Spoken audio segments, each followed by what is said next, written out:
오늘의 큐티 말씀은 민수기 5장 1절부터 10절입니다. 제목, 진을 거룩하고 정결하게. 먼저 앞뒤 문맥을 살펴보겠습니다.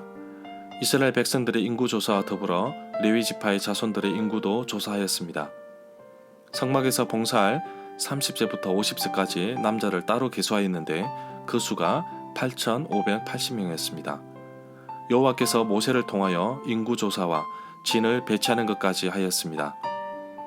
민수기 5장에 와서는 이스라엘 백성들이 머물고 있는 진을 거룩하고 정결하게 유지하는 것이 필요합니다. 부정에서 어떻게 정결하게 되는지 자세하게 설명하고 있습니다. 그리고 이웃들과의 관계 속에서 비애에 대한 규정을 말씀하고 있습니다. 민수기 5장부터 6장은 앞서 언급하였던 인구조사의 내용과 조금 다른 주제에 대해서 다루고 있습니다.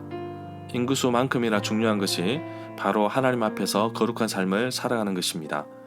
거룩한 기준을 세우시는데 그 규정이 너무나 강하다고 생각할 수 있으나 거룩한 삶을 유지하기 위해서는 조금도 양보하지 않는 것으로 볼 수도 있습니다. 그만큼 거룩한 삶이 중요함을 말씀하고 있습니다. 문단을 나눠보겠습니다. 1절부터 4절은 부정에서 정결로, 5절부터 10절은 죄를 지으면, 2절에 보면 이스라엘 백성에게 명령하여서 모든 나병 환자, 문둥병자, 악성 피부병과 유출증이 있는 자, 고름을 흘리는 사람과 죽음으로 부정하게 된 자, 시체를 만진 사람은 모두 진 밖으로 쫓아내으라고 합니다. 유출병에 대한 규정은 레위기 15장 2절에 나옵니다. 죽음, 시체로 인하여 부정하게 된 사람은 유월절 절기도 지킬 수 없습니다. 시체를 만진 사람은 7일 동안 부정하게 됩니다. 아주 엄격한 규정을 가지고 있습니다. 시체를 통해 부정하게 된 사람은 반드시 정결케 하는 의식과 기간을 통해 정결해야 합니다. 만약 그렇지 않고 여호와의 성막을 더럽히면 이스라엘 백성 가운데서 끊어질 것이라고 경고하고 있습니다. 진영 밖으로 내보내어 격리시키는 이유는 일단 전염병이 확산되는 것을 방지하고 또 회복되는 시간을 기다리게 하는 이유도 있습니다. 병원이 없었던 광야 시절에는 제사장이 직접 환부를 보고서 판단하였습니다. 6절부터 7절에 보면 남자이든지 여자이든지 가릴 것 없이 다른 사람에게 어떤 잘못을 저질러서 그 일로 여호와께 거역하고 배반하고 죄를 저질렀을 때에는 자기 잘못을 고백하고 손해를 본 사람에게 본래 값에다가 5분의 1을 더 얹어서 갚아야 한다고 말씀하십니다. 물질적인 손해에 대한 보상은 레위기 6장 1절부터 7절에 따릅니다.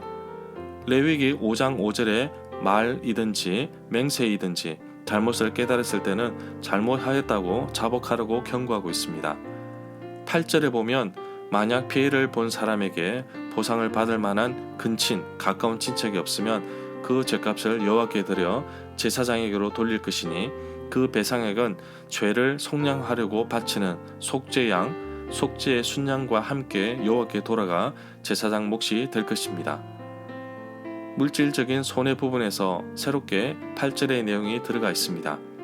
제사장들에게 다소 유리한 부분도 있다고 봅니다. 9절부터 10절에 보면 이스라엘 백성이 바치는 거룩한 모든 예물 가운데서 흔들어 바치는 예물, 거제의 경우에도 모두 제사장의 몫이 됩니다. 각자가 가지고 온 거룩한 제물은 가지고 온 사람들의 것입니다. 그러나 그가 일단 그것을 제사장에게 주었으면 그것은 제사장의 것이 됩니다. 구별된 물건, 거룩한 제물은 여호와께서 쓰시도록 드려진 물건, 제물을 의미한다고 봅니다. 절마다 상세한 설명과 구절에서 그리고 핵심 내용과 중심 줄거리는 네이버 블로그에 올려져 있습니다. 내게 주시는 교훈입니다. 부정하면 진 밖으로 쫓아내야 합니다. 진 밖은 부정합니다. 본래 우리는 이스라엘 백성들처럼 죄를 지어서 부정하게 되어 진 밖으로 쫓겨나야 합니다. 그러나 예수님께서 나의 죄를 대신 지시고 진 밖으로 쫓겨나셨습니다. 나의 행함을 보면 부정투성이지만 대신 예수님께서 추방당하시고 또 나의 죄를 대신 지시고 그 값을 치르셨습니다. 내가 거룩한 장소에 계속 머물고 있다는 것은 나의 거룩함보다는 나를 거룩하게 하시기 위해서 예수님께서 희생하셨다는 것을 잊어서는 안 될 것입니다. 거룩한 장소에 계속 머물면 안전합니다. 그러나 순간 죄를 지어 여호와께 범죄한다면 당장 징 밖으로 쫓겨나가야 합니다. 그러나 기회를 주셨습니다. 죄를 지었지만 그 즉시 영혼의 호흡으로 죄를 고백하면 용서해 주십니다. 거룩한 삶을 이어가기 위해서 날마다 하나님 앞에서 영혼의 호흡을 통해 지속적으로 죄를 내뿜고 깨끗한 공기를 들이마시듯이 성령으로 충만하기를 원합니다. 내가 머물고 있는 이곳이 거룩한 곳입니다. 하나님께서 내가 있는 이곳을 통해 하나님의 나라가 확장되기를 원하고 계십니다. 오늘도 지속적으로 거룩한 삶을 살며 주신 사명을 잘 감당하는 거룩한 백성이 되기를 기도하며 도전하는 하루가 되기를 간절히 소망합니다.